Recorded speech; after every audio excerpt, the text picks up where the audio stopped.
Oh, that's nice. Chinese style. It's slightly Chinese style because it's blue and white. But what I really would like, in fact, is to see some willow pattern. The good old willow pattern plate from. Well, it's not actually Chinese. That's the funny thing about this. I actually looked at it because my daughter was doing a kind of project for school, and it made me look at the at willow pattern plates. Because I actually all the time believed that it was a kind of Chinese tradition to do the willow pattern plates. But in fact, the willow pattern plate is based around a story which was made in England. And although the story's set in China and the ideas are supposed to be a kind of like comment or a version of or inspired by Chinese art, it is actually the willow pattern plate is a thoroughly made in England invention. It's blue and white. Sometimes it's red and white, but it's always a single colour in white, and it always has certain elements in it. It's always got your tea house, which looks a bit like a pagoda. It's always got a boat on it and it's always got a couple of it's got different parts of the story are in different parts of the plate, so you can tell the story and point at different parts of the plate, like on Jackanory. And you've got the couple fleeing across a bridge. It involves a chartered accountant, a young chartered accountant just qualified, and he's got many years to go before he can change his ACA to an FCA. He has to also prove his continual professional development. But he actually falls in love with the daughter of a rich guy who was supposed to be marrying some old bloke that she didn't love, but she falls in love with him as well. And so he wants to kill his accountant, which is not uncommon. And usually, though, when they're auditing, which is not sure that was the case in this case, and they have to escape across a bridge, and he goes chasing along after them, and then they end up in the end getting killed, and then they turn into two pigeons. So there's always two pigeons in the sky as well, and there's also when they're out in when they're out in the boat is also part of the story. So the actual same people, but at different parts of the story, appear in three parts of the plate. So, and there's different ways of setting it out, of course, but it's always got certain elements in it. It's always got the two birds. It's always got the, two houses, one on an island, with a bridge across to the place where the main tea house is. It's always got the bloke chasing them across the bridge, and it's always got a willow tree in it. So that's why it's called the willow pattern plate. And there's a few other elements that they've always got in it, but I haven't got an encyclopedic memory, so I can't tell you everything that it's got. There we go, that's Me Narodny, and it's part of Tesco's. There's a Lego museum. No shop's content to be a shop these days, it has to be a museum. So that's the Museum of Lego, it's like a kind of Legoland. So the fact that it says Lega, of course, those of you that are Slavonic students will realise that's a genitive. So what does this Museum of Lego offer? Here's a Lego version of that famous statue. It's Shrek. Shrek, as you can tell. So it's got a Legoland Shrek in there, and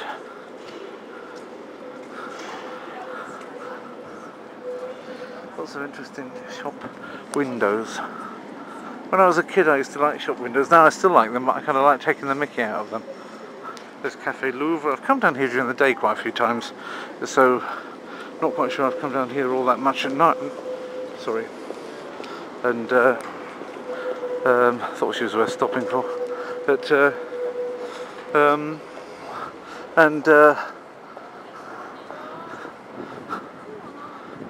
it's a slightly different perspective when you can see the lights all lit up and that. Lots of people are enjoying the fact that after such a long time, when they've been cooped up a little bit at night, they can actually get out on the street a little bit and walk around and stretch their legs a bit and remember that they're,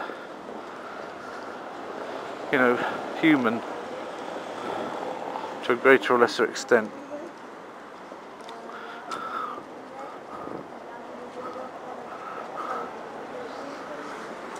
That's an interesting. What do you suppose that's for? That advert there. It's actually Clever. It says Clever. It's the name of it. Clever. Językowe kursy. It means clever language courses. So I would say that it's not that clever if you want to go learn Arabic. Yeah. To actually have to sit there with a thing over your face, because the guy won't be able to hear properly whether you're pronouncing it right. There's plenty of time for sticking the thing out over your face when you actually go out there. But in the actual language class, you should be able to have your face like normal, I think.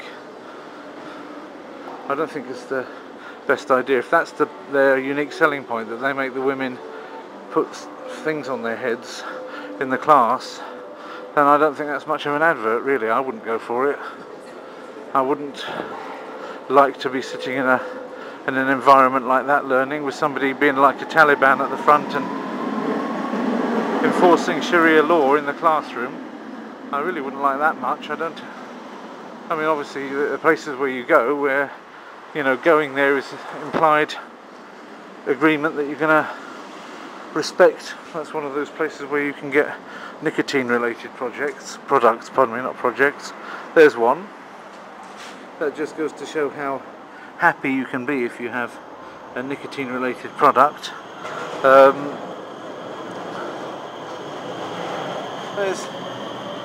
I know that face. That's the Statue of Liberty, isn't it? That's right. Anyway, a bit serendipitous. Cadbury's Coca-Cola. There we are. Absolutely pure, as proven by a cat doing the his master's voice thing when it's not even a dog. And there's your Cadbury's Cocoa Essence next to it. I love these things. This is Chocolat Ideal. That's an old cola one. You see, that's the cocoa and that's the cola. That's Corona Pralines. That's obviously a nice Czech one. If you ever want to know what the days of the week are in Czech, I'll give you a mini lesson, yeah? There's a mini lesson of Czech here, Pondělí. You don't have to go to Fluent Czech channel for a Czech lesson, you get them here, you see. You don't need to bother Anthony, you can leave him in peace because you can get them here, you see. You don't have to go to Fluent Czech channel. That's one word, by the way, you don't have to go there. Pondělí, that's Monday. Úterý, that's Tuesday. Středa, remember it's a Středa is Wednesday. Čtvrtek, that'd be Thursday. Pátek, I'm not going to tell you what Pátek is, but there's a song. Pátek, Pátek, getting down on Pátek. Then you've got Sobota, yeah, which is like the Sabbath, so it's Saturday. Neděle, which means don't do anything, which means Sunday. Neděle, not doing anything. It's a gerund. What are you doing? Well, I'm not doing anything, it's a Sunday. Neděle.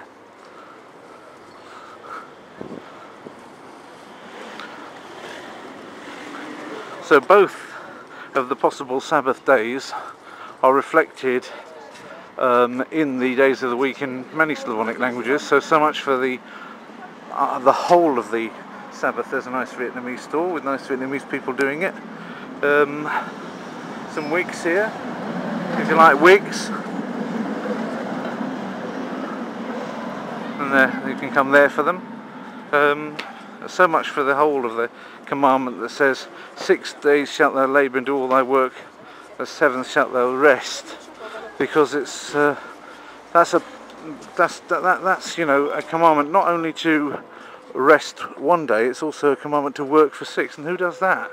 Who works for 6 days these days? Not many Christians take that part of the commandment seriously. They kind of only hear about the fact they've got a day off, and then they make it 2 days off, so you end up with both the Jewish Sabbath, and which is Saturday, which we all keep because we're all off on Saturday, except for some people that have to work on Saturdays in shops and things, and Sundays, where again most people, certainly office workers, they have a weekend, they've got 2 days off, yeah? So where's that in the Bible? So the way to do it is to pick one or the other as your Sabbath, and make sure that you do all your admin stuff, you know, your shopping and making sure that everything's okay, you know, getting the stuff you need and do that on one of the days and then have the other day where you kind of like relax a bit more and hopefully do something for your soul. Maybe read the Bible, probably go to church or see some friends or whatever. Have a bit of fellowship, pray a bit more than usual, and then read a bit more Bible. Maybe listen to some sermons on sermonaudio.com or some Christian films on YouTube, or good Sabbath activities for Saturday or Sunday, whichever one you pick. Some people think it has to be one or the other. I say, whatever your conscience tells you of the two is the right one, stick to it. But don't go having two, yeah, because it's not in the commandment to have two. It's not 5 and 2, it's 6. It's not 5 and 2, it's 6 and 1. That's what it's supposed to be, ladies and gentlemen. And if you don't believe me, you can go to Exodus 20 and look for yourselves.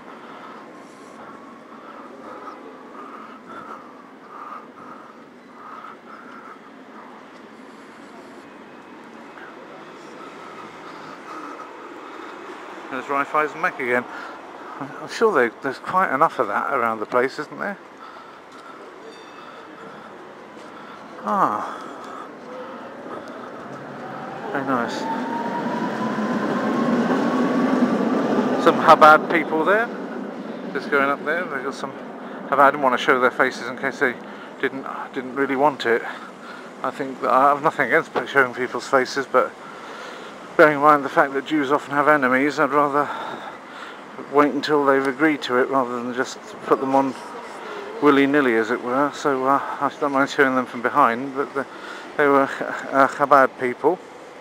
So usually I would say shalom, but they were looking the other way, so no point in kind of, especially as it would have caused me to have to take the film off, in fairness to them, and I didn't really feel inclined to do it, because I've still got a little bit more that I want to walk and show. This will probably, I think I've got it on VGA, so that makes it easy. I haven't even got a choice to put it on HD, it won't go on HD.